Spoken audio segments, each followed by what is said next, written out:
Middle Chinese is Chinese the way it was spoken in the Tang dynasty about 1300 years ago. The Tang dynasty was a high point of Chinese culture. Their spoken language is the basis for almost all the dialects of China: Mandarin, Cantonese, Shanghainese, and many more.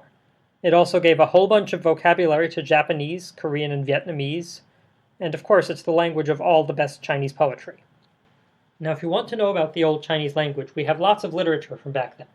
But Chinese is written with characters, not an alphabet. And unlike an alphabet, characters don't really tell you so much about how people pronounce them. Over time, the Chinese developed a systematic way to record pronunciations, and they made dictionaries that tell us pronunciations for every character. The very oldest dictionaries have been lost, but we have access to dictionaries from the beginning of the Tang dynasty. Also, Chinese words in Japanese, Korean, and Vietnamese give us another window into Tang pronunciation. And on top of that, we can use the dialects to help us get a handle on how things were pronounced. So based on all this evidence, we can actually be fairly certain about how Chinese words were pronounced back then. But before I say more about that, I need to talk about the structure of the Chinese syllable. In Chinese, every character is exactly one syllable. So for example, and I'm going to read these in Mandarin, Beijing, Shanghai, Wuhan.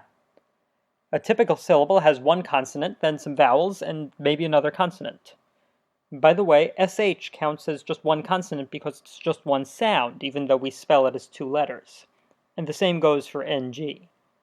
You can never have more than one consonant at the beginning or the end of a syllable. And if there's a consonant at the end of a syllable at all, in Mandarin, it can only be N or NG. There are no other options.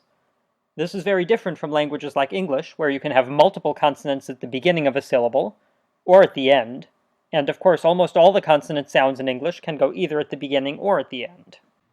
Middle Chinese is like Mandarin in that it doesn't allow consonant clusters. But what's a little different is that there are more possibilities for the final consonant.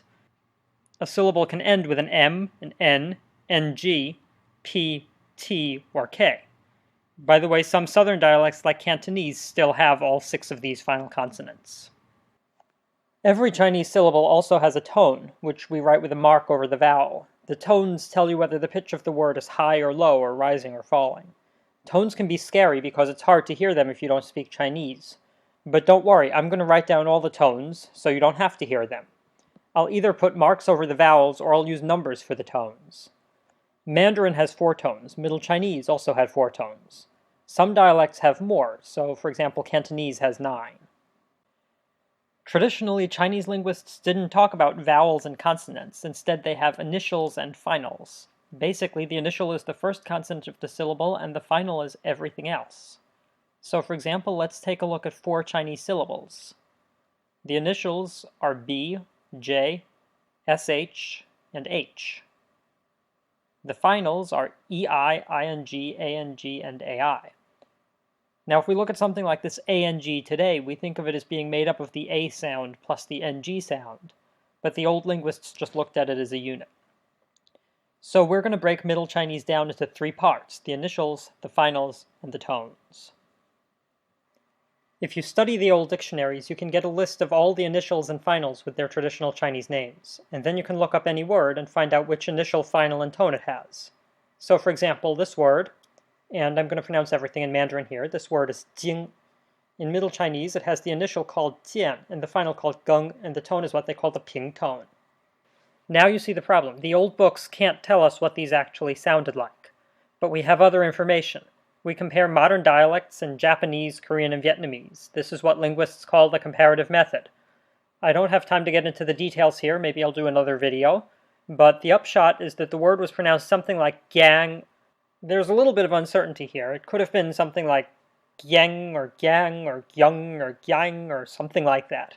But considering we're talking about language from more than 1,000 years ago, this is already pretty good. We're not sure exactly what it sounded like, but we can get pretty close. If you want to learn Middle Chinese, there's one more problem you're going to run across. There's no standard alphabetic spelling. If you find a good Chinese dictionary, you can look up Middle Chinese pronunciations in the standard Chinese notation.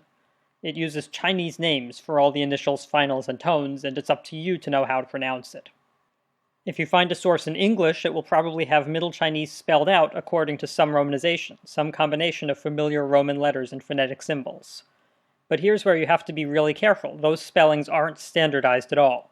The same spelling in two different books can stand for completely different sounds. So this spelling problem is something you have to deal with if you want to learn Middle Chinese. And by the way, I'm not helping. In fact, I'm just making it worse. I've been working on a Middle Chinese course. You can find the videos on my channel, they're in Chinese. And I made up my own spelling system. Why'd I do that? Well, I think it's simpler than what's out there, and it comes closer to how Chinese was actually spoken. Most of the scholarly works I've found give you too much information and it's a little bit overwhelming. So I'm just adding one more spelling system to the mess that's already there, but I still hope you can learn something from it. Anyway, if you're interested in this stuff, subscribe and take a look at my other videos and keep an eye out for more lessons.